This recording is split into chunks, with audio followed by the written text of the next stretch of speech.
This is entirely your fault. You ruined everything. I want you arrested right now. Me! You came out of nowhere. You're the one who should be arrested. The sound hit first, metal crunching hard, tires screaming, water blasting into the air like a fire hydrant tearing loose. I stepped onto my porch and saw her SUV half buried in my lawn. Steam hissing, grass shredded. Sprinkler lines ripped open, water flooding the ground in every direction. This wasn't an accident. This was the same shortcut carved across my grass for months, the same ruts, the same path, the same damage she'd been warned about again and again. Then the driver's door flew open. She came out screaming, wild-eyed, pointing straight at me like I'd committed a crime. HOA. The same woman who laughed when I told her to stop driving across my property. The same woman who said, "It's basically common ground." Now she was dialing 911, yelling that I'd set a trap, that I'd destroyed her car, that I was going to pay. HOA neighbors gathered at the edge of the lawn, whispering, nodding, already convinced they were about to watch me get arrested. And that's when it hit me. She had no idea this was her shortcut. She had no idea the warnings mattered. And she had absolutely no idea how much evidence she'd just driven straight into. Because in about 5 minutes, this story was going to flip completely. But let me start from the beginning. Before we dive into, I'd love to know where you're listening from today. And don't forget to hit the like and subscribe buttons for more interesting stories just like this. The house sits exactly where I wanted it when I bought it, quiet, private, and set back just enough to feel separate from everything around it. A wide front lawn stretches between 2 neighborhood streets, clean and open, the kind of buffer you build deliberately. Good soil, proper grading, a sprinkler system I paid for myself. It wasn't decoration, it was separation. Behind me sat a newer HOA development. Tight rows of houses, matching mailboxes, rules stacked on rules. My property was never part of it. It's different parcel, different zoning, different history, no easements, no shared space. I'd made that clear more than once. At first I didn't notice the damage. It started small faint tire tracks pressed into the grass after rain, easy to dismiss.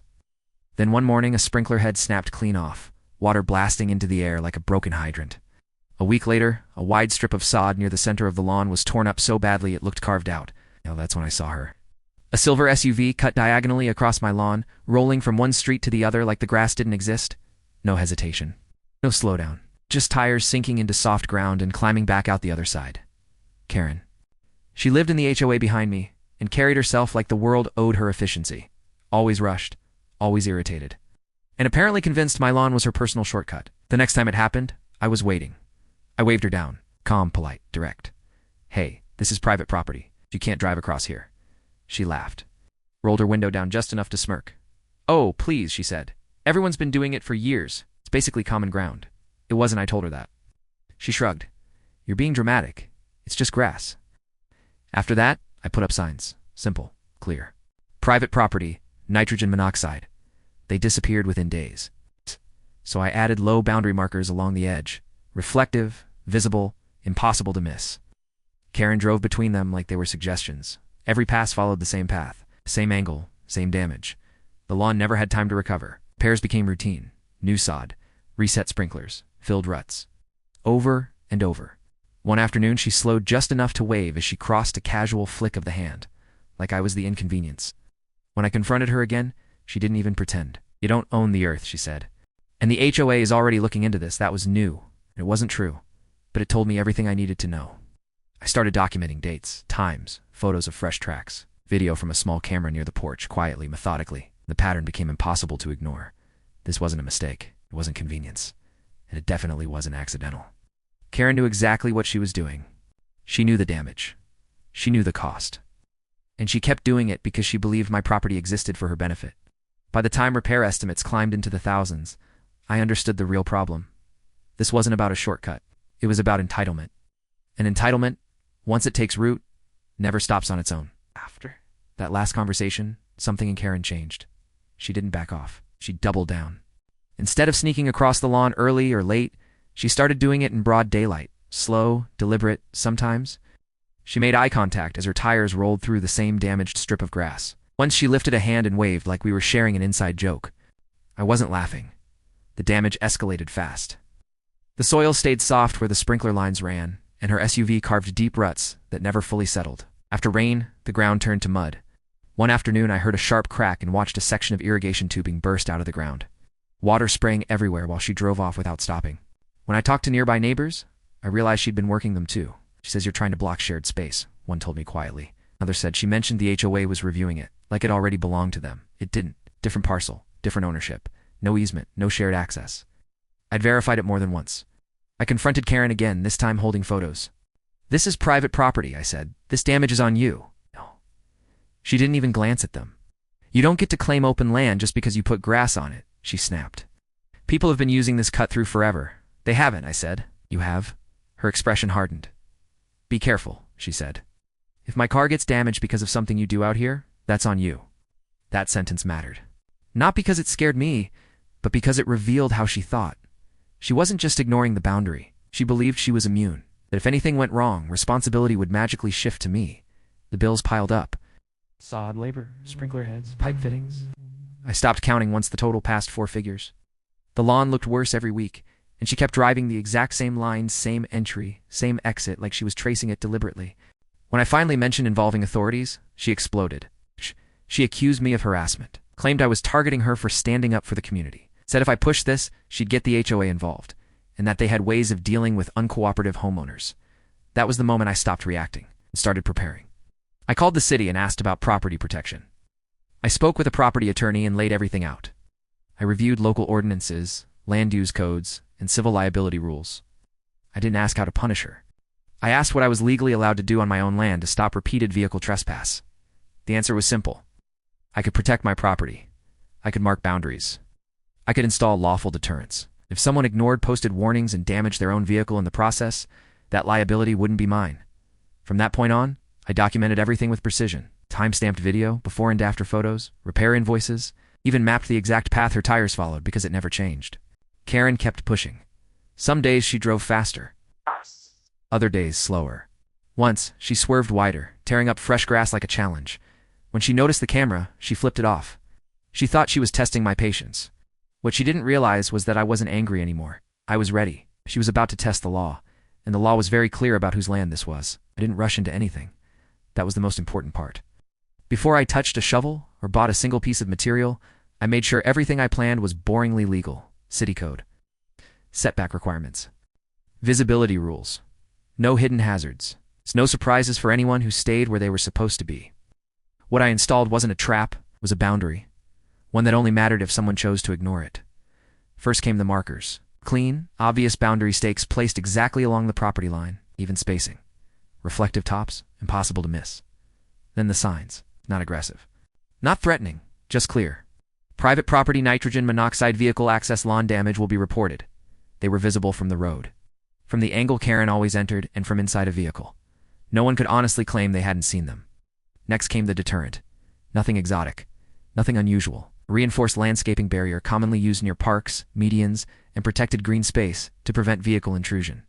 Installed below grade, fully permitted, clearly disclosed in the property record, and visible as part of the lawn's edge.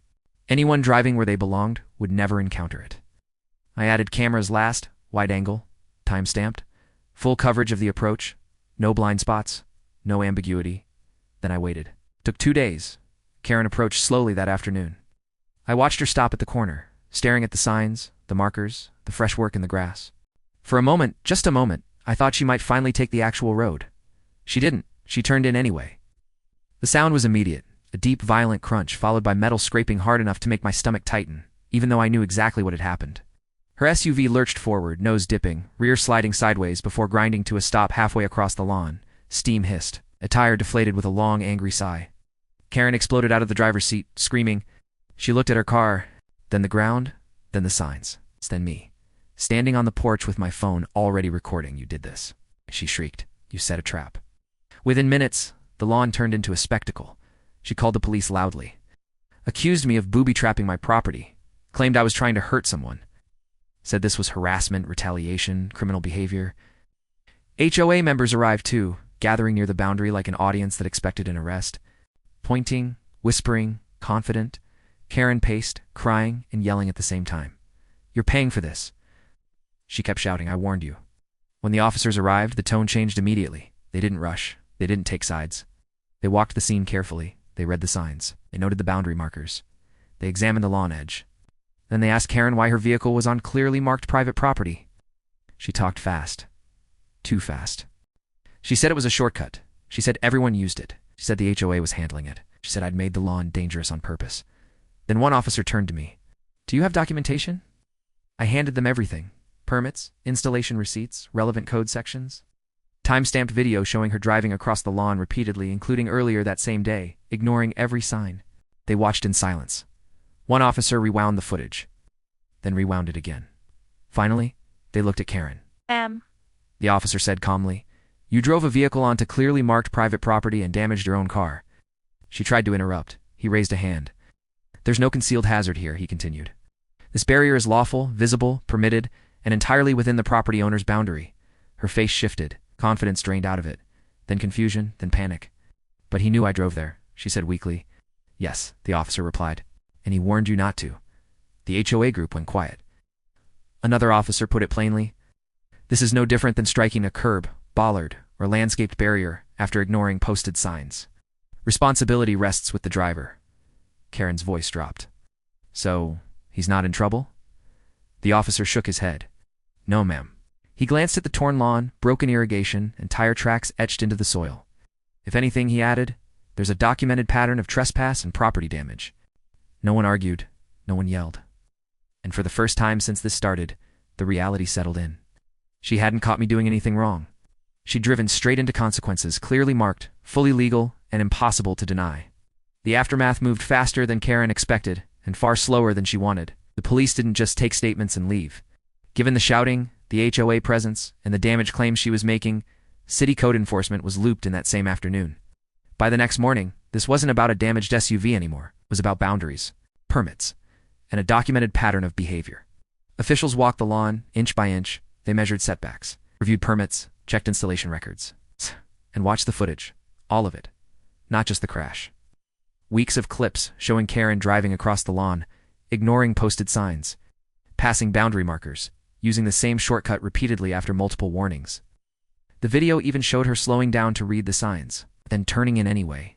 There was nothing left to argue. The city's conclusion was blunt and unanimous. Private property. Clear warnings, no HOA authority, no illegal installation. The officer who'd responded that day called me later in the week. "Just so you know," he said, "this is about as clean as these cases get.